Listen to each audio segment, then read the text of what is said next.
Good morning and good afternoon and good evening to everybody wherever you are around the world listening to this. This is Dr. Susan Eyrich. I'm founder and director of Earthfire Institute, a wildlife sanctuary located just west of the Grand Tetons. And our fundamental goal is to help change how people see nature and therefore how they treat it, to understand that we're truly a part of it. And all the animals here help profoundly in sharing this experience. And this is part of a series of podcasts I'm doing with brilliant, innovative, heartfelt change makers.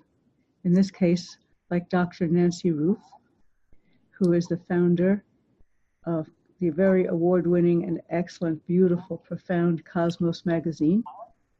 And her fundamental goal is to help global transformation in the direction of increasing our capacity to think at higher levels so we can make better decisions spiritually, environmentally.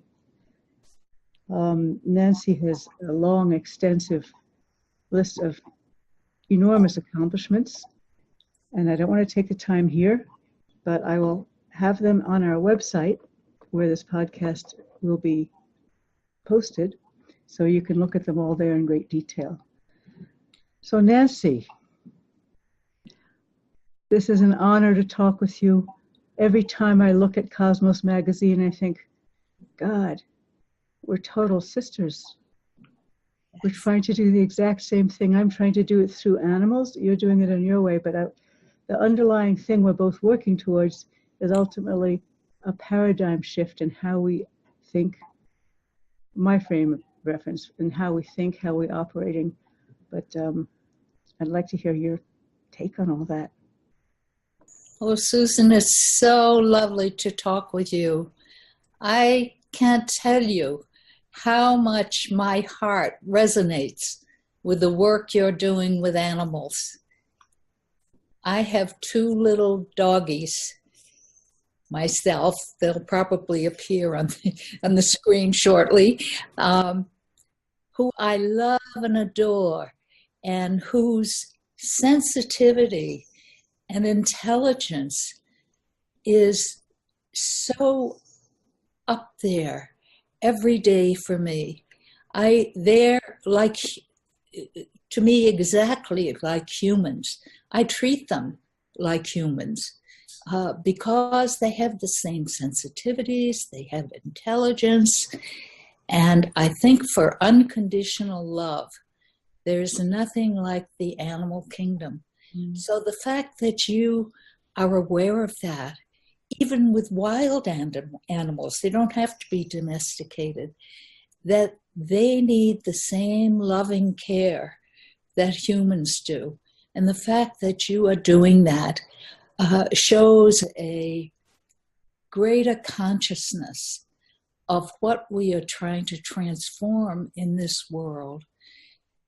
We just need to look at what's at the state of the world right now to see that we long for a better world for everybody, not only humans, but for animals, for plants, for the mineral kingdom, for all life. We need to be much more conscious about what we're doing and how we're treating the various dimensions where life informs. So I can't tell you, Susan, how happy I am to think that you are finding these wounded animals and bringing them into your home and allowing them to express their full potential. So I thank you so much for this. I thank you for your incredible work too. Before I get into that more, just a response to what you're saying. The thing that happens with these animals, as with all life, in my opinion, is if you look at it with respect and understanding, and ultimately, once the connection is made, love, they bloom. So everything blooms. If you love, connect, I think everything wants to be seen. I think if you look at a tree, it begins to bloom. And when I mean bloom, I mean emanate energy. And what kind of world would it be if that's what we lived in instead? What kind of glorious, celebratory, loving, glowing, shimmering world of wonder. And I personally don't think that's that far out. It may not be attainable given who we are, and we may not make it, but does it mean that it's not possible? No, it is possible. And so when I work with, or my partner Jean works with a badger or a bear or whatever, you can see them responding. They love it. They just love it. And the mistake that we make is that because we don't know them, we think they don't have that capacity. With dogs and cats, we know they have the capacity because we know them. But if we can extrapolate out from those beings, and why would it be so different with a dog or a cat than any other animal? They're blocked by fear, reasonable fear, but after that, so is an abused dog. You know, after that, once they're safe, why would it be any different? What kind of thinking do we have that it would be any different? So I just wanted to share that. I'm happy to talk about my work, but I also really want to talk about yours, because what you do is so wonderful also. The quality of the people you bring to your magazine, the thinking. Anyway, this is a conversation, so it'll go wherever it goes.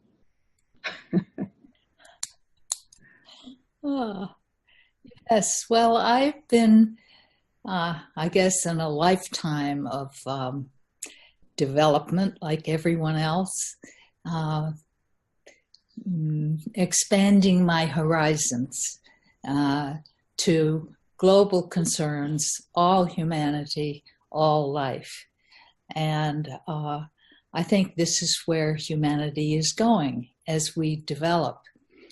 And right now seems to be a very critical time in terms of not just change, but total transformation of all our systems, not only the development of consciousness to a higher level where heart begins to resonate with everything we do, but every institution that we've created has been based on a materialistic culture and worldview. And now that's no longer sustainable. If you look at every institution, whether it's economics, politics, science, education, religion, all of them have come into a state of paralysis that we see every day in governance. Paralysis, because the old worldviews and way of doing things no longer work. And when that happens on a systemic level, transformation is the only answer, unless we are going to completely regress and collapse and actually die from the way we are living today, killing the environment which sustains us. It's our home.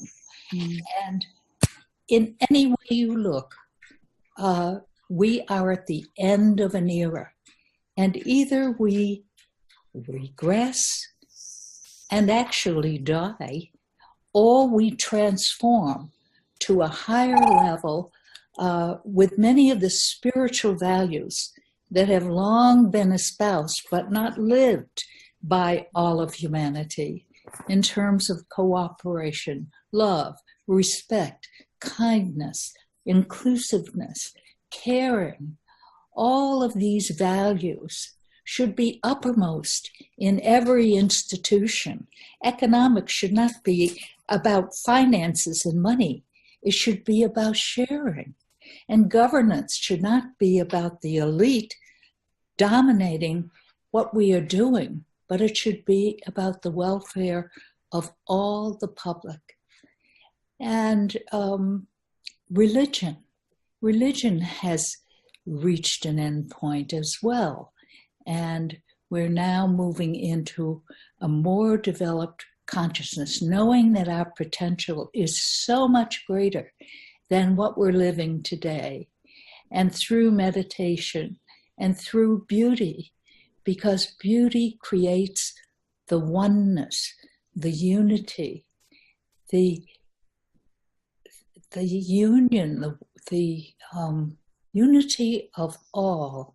If we have an experience of beauty, we create oneness with whatever that is, whether it's an object, a person, or whatever. We create a oneness.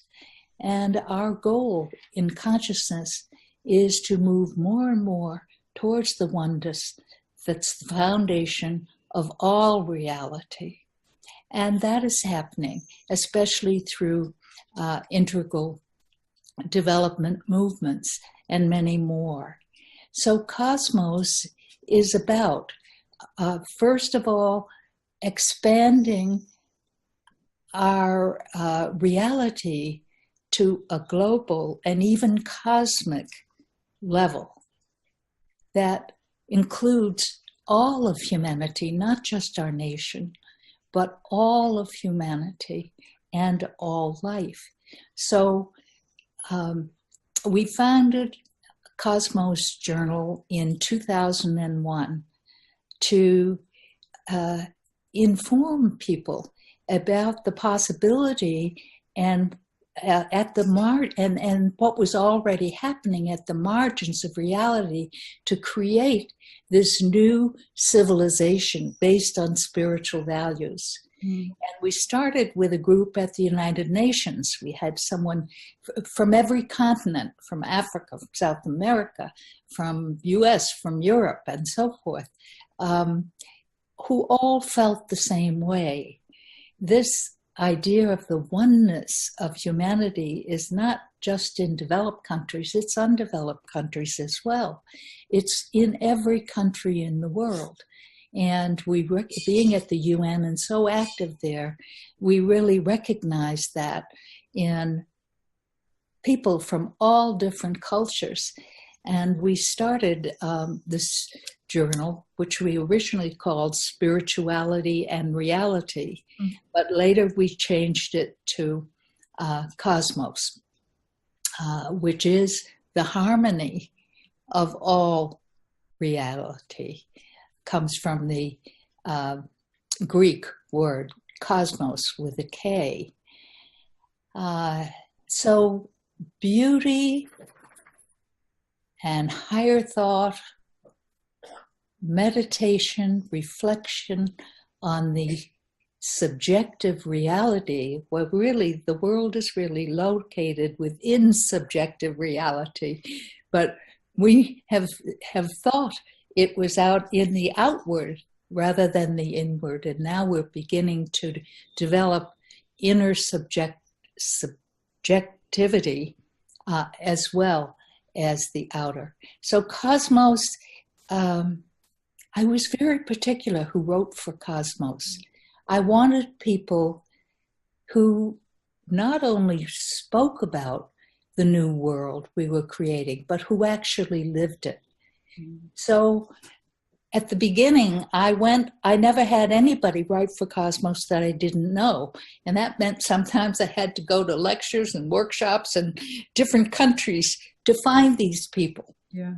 But it was very important to me that I not have good writers, but I had authentic people who really lived the stories they were writing about and the narratives.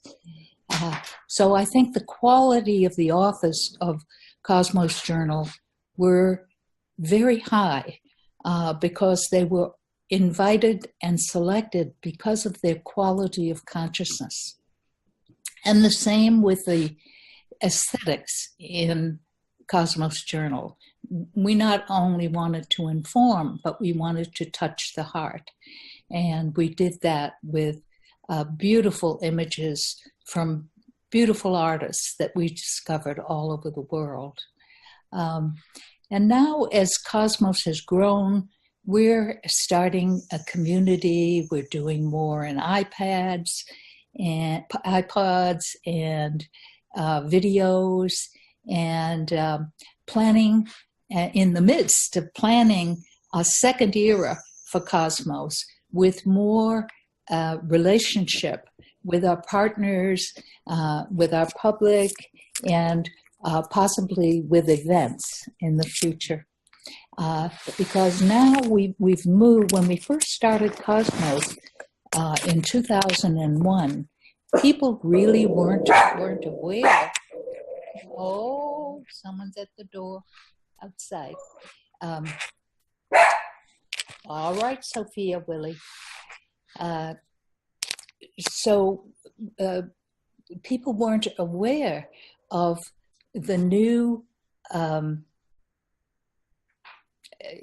life forms that were forming at the margins of society to create a better future.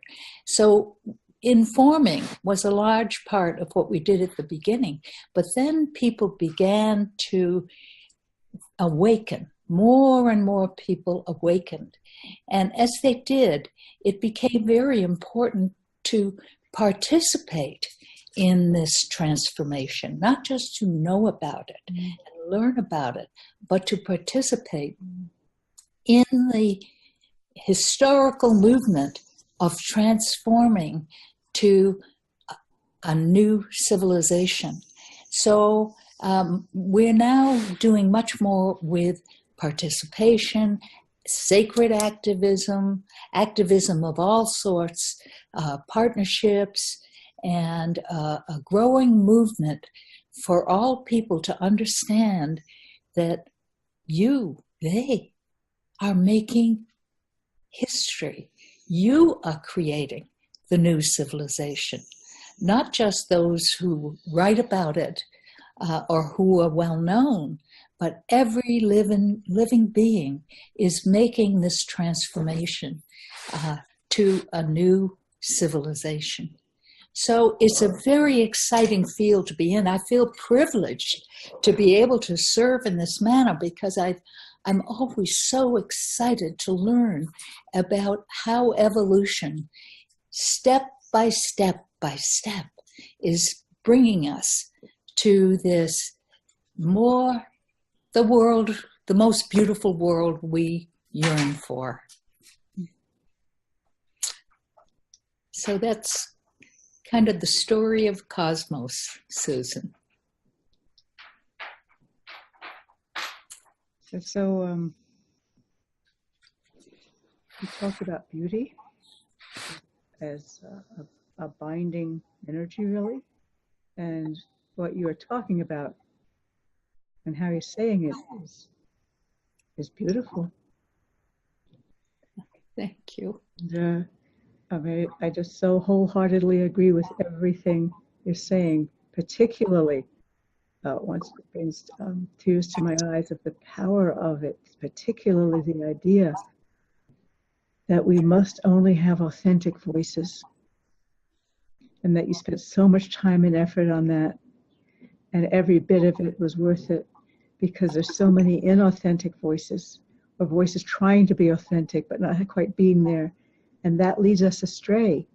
There's such a huge amount of human energy wasted on posturing or trying to do something rather than coming from the depths of us, because if we come from the depths of us, we're connected to something larger and to a truth, and then it comes out and we're adding coherence and beauty and order and decency to the world, instead of fraudulence is a little bit of a harsh word, because I don't think many people need to do that, but that is what happens. If it's not authentic, it's damaging, because we're spending energy and time on it. And if it is authentic, it makes our blood flow more beautifully and easily. It makes our hearts beat better. It's in a small way, it's a life force versus a destructive force. So it's just so important that everybody be, to the extent they can, authentic. And then they're adding their own unique voice to the universe, adding their own unique gift to the transformation. And that's what we want. We want everybody's unique gift to be added to the harmony, the symphony of life. So one of the things that I can't say interests me because it's not really a pleasure for me, but is really important is you are doing this incredibly important work, but we have 7 billion people. And yes, there's the idea of a tipping point. You only need to reach 10, 12%. But how do we coordinate your efforts, my efforts, the efforts of other people who are in the same frame of reference? Is there something more we can do? Probably not. But other than what we're doing, is there something more we can do to accelerate this? I mean, I don't know how many people you have following you. We have, depending on your frame of reference, a large or small audience also. It's not enough. So one of the questions I always struggle with, which is how do we have even more impact? I don't know. It's happening. It's happening on its own. I think many of us realize that we need to connect much more to have more impact. And I see this happening on its own. We are self-organizing creatures, and it's happening. At one point, we got a small grant because we realized that connecting was so important, but we really couldn't make it happen. It's almost as though the universe or the cosmos is designing this, and it's happening on its own in a self-organizing way. Can you hear the wolves? Pardon? Can you hear the wolves? Oh, yes.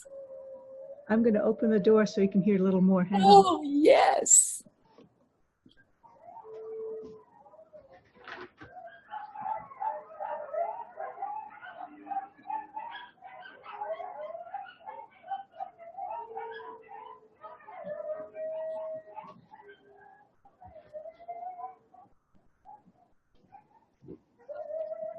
They do that when they like what someone's saying. Is that right? Seems to me it happens often enough over the years that that's what it seems to be. When your energy is tuned into something that they tuned into. Oh, isn't that beautiful, Susan? And let me say wolves and coyotes. The coyotes refuse to be left out. So that's what you're hearing, both of them. Oh, just two? Oh, no. No, it sounded like a pack. Yeah. Yeah. Yeah. So I was saying in coming together, these podcasts and partnerships that we all form on a sort of one by way are increasing. They're happening really on their own. And I know some spiritual groups a while back tried to do this bringing together by meeting with the Dalai Lama. And it turned out that those groups never did come together. They met with the Dalai Lama, but they all were supporting their own group rather than the group of groups, the actual, my tribe is the best tribe, is the only way. And hopefully we are growing out of that so that we realize that it takes all of us to make the difference. And no one perspective is going to make it. It's all of our perspectives combined. And so I see this happening on its own, rather than trying to make it happen where people are sort of competing that their group is the best group. We allow this to happen. And I think the authentic voices begin to come to the fore. I just also want to mention in terms of that independent media, which Kosmos is, we have no supporter or bias by money. It's all self-generated. Independent media is so important today. Our mass media, it's the best we have, so we don't want to call it fake news. But it is controlled by 5 corporations, whereas independent media is free to present materials without any bias, without being paid for, and so forth.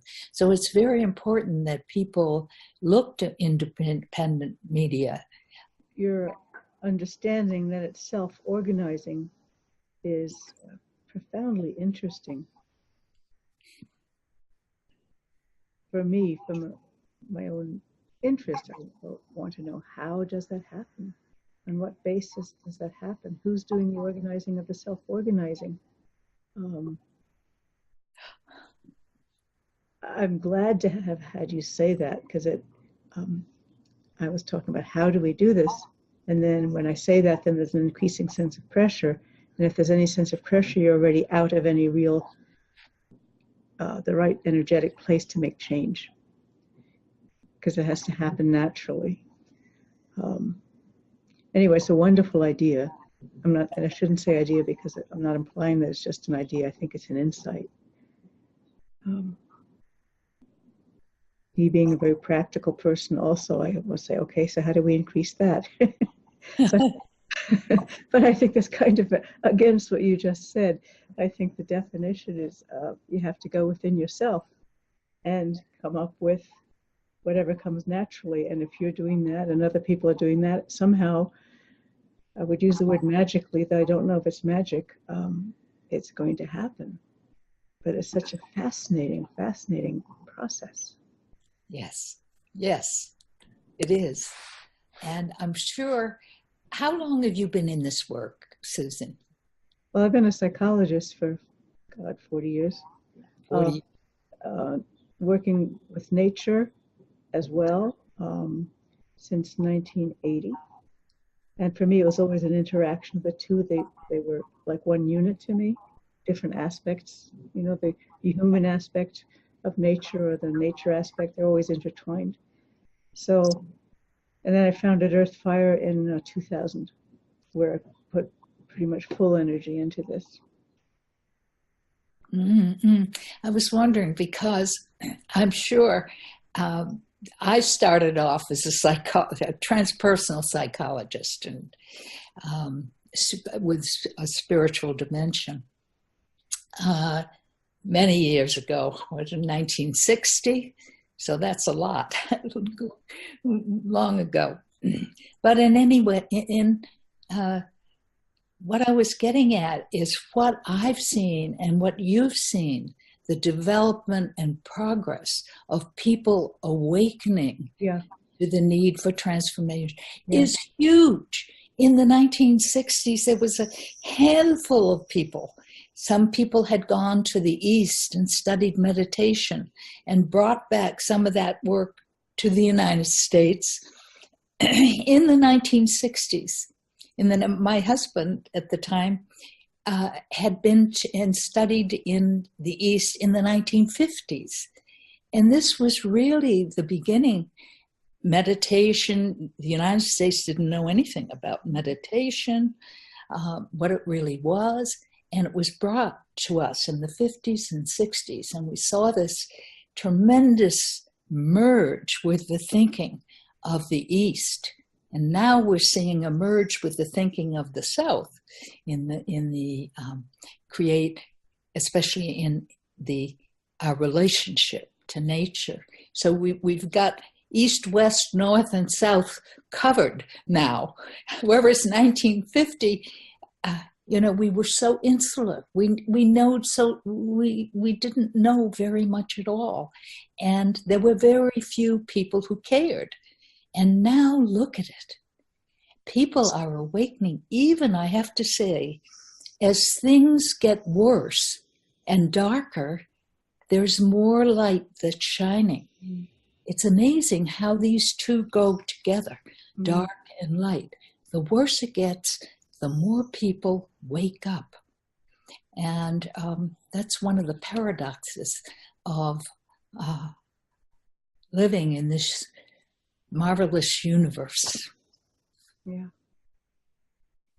I don't know why I want to say this, but I'll say it because it's on my mind. So we have a bear, we have several bears, but one of them is a grizzly bear called Teton Totem. And he was essentially paralyzed. He came to us healthy. And what happened, I don't know. Something happened and he couldn't walk anymore. And then a whole other story. I don't want to take the time here. People can look on the website if they're interested.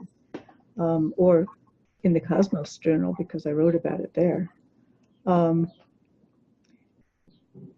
So he was healed. Long story. How it was healed? He was healed through energy. And he's fine.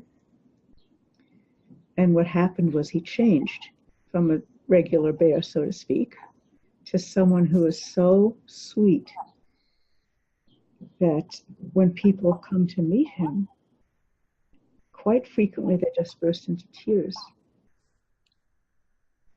And what struck me is what started to happen, and this has happened with several of our animals, when they feel like they've actually been contacted by, connected with, helped by a human, something shifts in them. And they begin to connect with humans, but they don't just connect.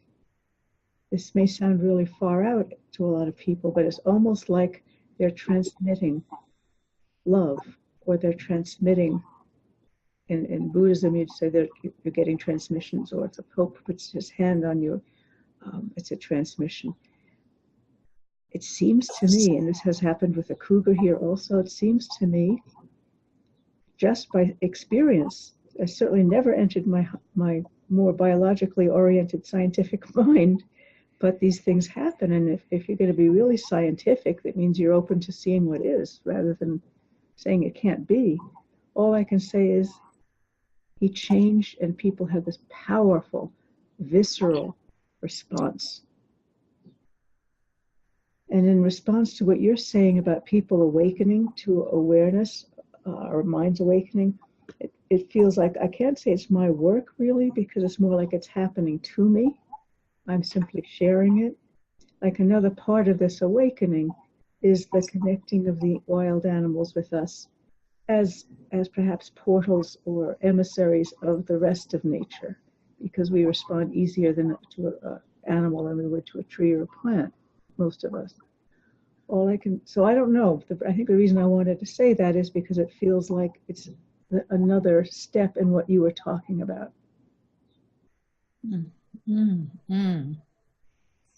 Absolutely.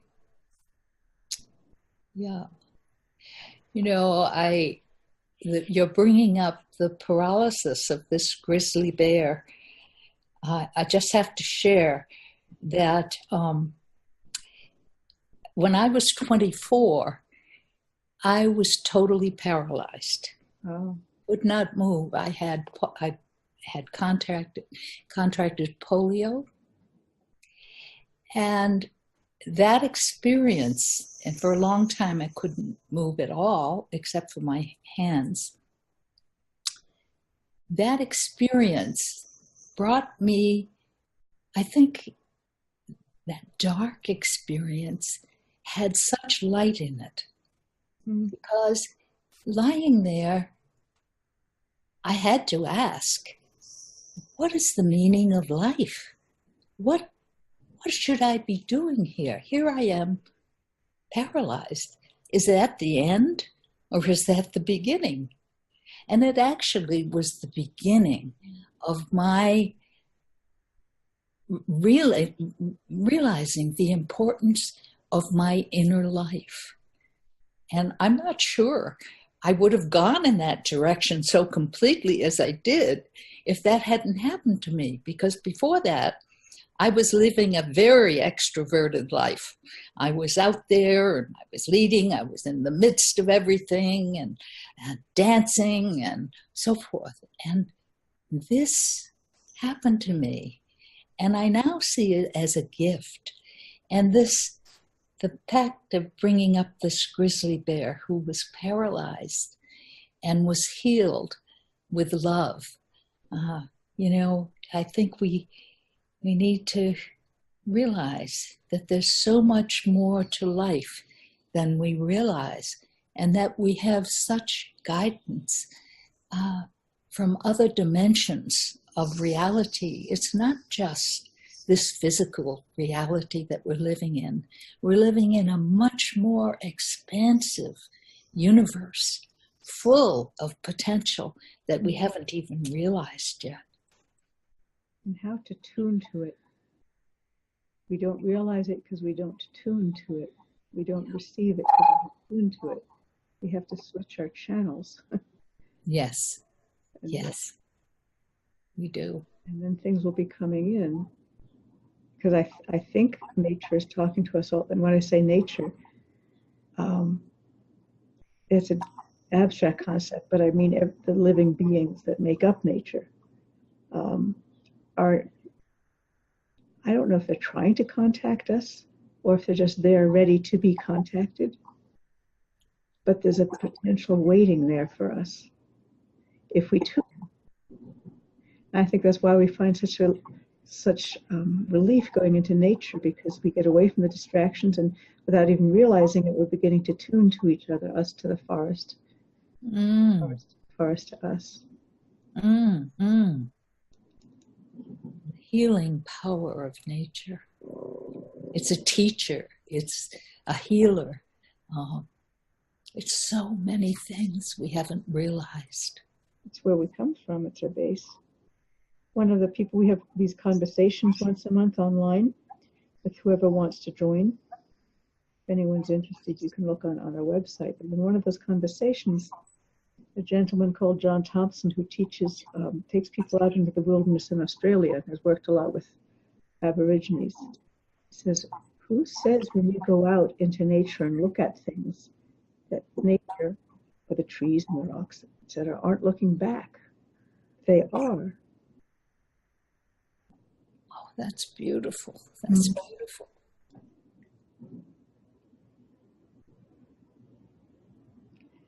So our loneliness is not necessary. Yeah. Yes.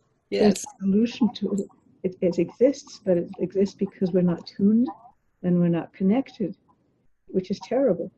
There's nothing worse than that. It leads to addictions, leads to anger, it leads to crimes. Everything that we don't like or is destructive comes from disconnection. And any kind of connection heals, be it AA and Alcoholics Anonymous or group therapy, when you begin to realize you're not the only one who feels that way. Or good art or good movie, where anything that connects us is healing because it's connecting us. And it's like we get this fresh energy and perspective and healing. And connection is really everything. Yes. Oh, that's so beautiful. That's so beautiful. So I see that in my work as a psychologist. And then the connection, for lack of a better word, with anything, any living thing, and by that I mean the whole earth, has a sacred component to it.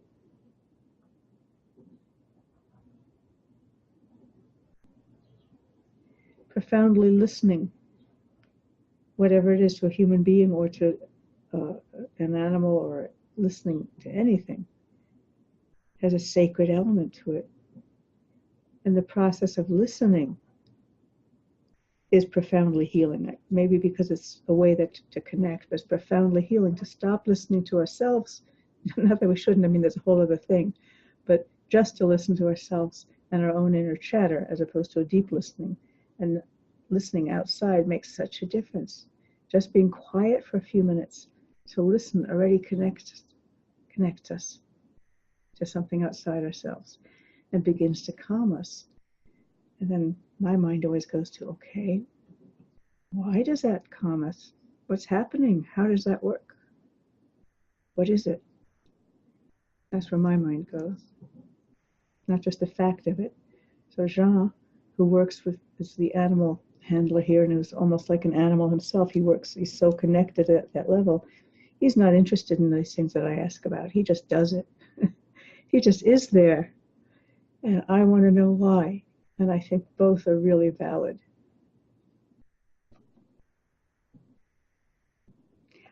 I can't hear you for some reason just now. You're muted. There you go. I muted us for a while because the dogs were barking. Oh. I forgot to. I've lost my thought now. Talking about listening. Oh, listening, yes. That thought, so many people feel alienated and separate and isolated. And the fact that one doesn't need people, only people, mm-hmm. but that same connection can happen with plants and animals mm-hmm. and all of nature, which is alive. The universe is alive. Nature is alive. The whole universe is alive. And we can connect with all these different levels. So there's so many depression is just being magnified now all over the world. And there are very good causes as well for this to be happening. But this idea that just a plant could be a healing source, I mean, we need to spread this word for people. So many people need what you're talking about, Susan. They're so isolated. They're so, even if there is a person there, they may not be connecting at all. They're just there, but they're not really connection is not just talking. It's connecting with your whole being. And that's where the healing comes in. And that's so important that we don't have to have another person. It can be an animal or a plant. That's new. It means we have access to it. Yes. People we might not, or people might be too scary, we might have been too hurt or damaged. But it doesn't mean it's nowhere. It's still, healing is actually everywhere. Beautiful. And the capacity to listen somehow heals. And being seen heals. And if we're not listened to, we go crazy one way or another, be it addictions or crime or whatever, because our very soul has not been recognized, and we're not able, in this precious life we're here, we're not able to be ourselves. We're not able to give our gifts. Now, why wouldn't that do anything other than drive us crazy or enraged? But if we're seen, that's one reason listening heals. We start to calm down almost right away. That's why I loved what John said about nature is seeing us back. And quite a few people would say sending out loving, healing arms, in effect, to try and heal us. Beautiful. I'm wondering, how do we get this word out? Now you're doing what I'm doing, see? I'm saying, well, it's self-organizing. Yes, it's self-organizing. Yes, it's happening. More people are getting more and more conscious.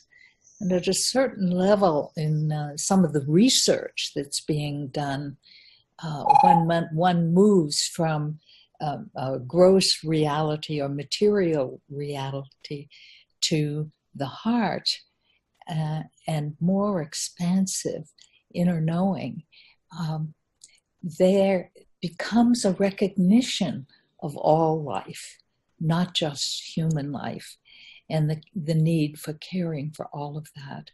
That comes as a natural process of growth and development. But the average cultural point is not at that point as yet, but it will be. It will be, and won't that be a wonderful world? Yeah. As I'm talking to you, the sun is rising over the mountains and starting to hit my face. I can see it. Yes. But Yes. also, um, it's just nice grounding. Yes. The earth is doing its thing, and we're in it, Yes. enjoying the flow of it. So Mm. that's due east. Right over there is the Grand Teton Mountains. Just but you don't have to. I live here by choice. I used to live in New York City and other places all around the world. I live here by choice. And there are lots of things I don't have because it's a tiny rural town in the middle of nowhere. But I have this. But what I wanted to, and that was my choice. This to me was more important. What do you have in your hand? I can't see. And when I say this, I mean the sun. Oh, the sun. And the earth and the land that I live on. But there was a wonderful bit of research where a guy took a leaf and regretfully took a slice out of it with apologies and looked at it under the microscope. And inside that leaf was an entire living community of bacteria and animal life all together as a unit functioning as a leaf. The only thing we see is a leaf, but there's an entire world within that leaf. So not only does that start the whole idea of wonder, because if that's true, look at everything. In a grain of sand, they say there's something like 10,000 species on one little grain of sand. So the world is enormous. But so one thing I wanted to add to the idea of beauty is the idea of wonder. With wonder and beauty, we have everything.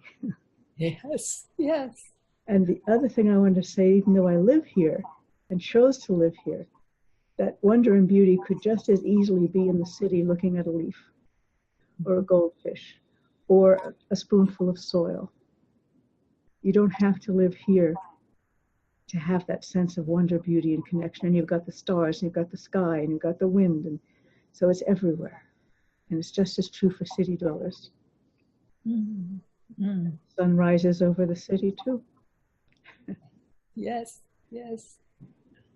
And I love the new building in cities where plants are vertically growing outside. Because I've lived in the city also, New York City, and the buildings, prevent from seeing very far.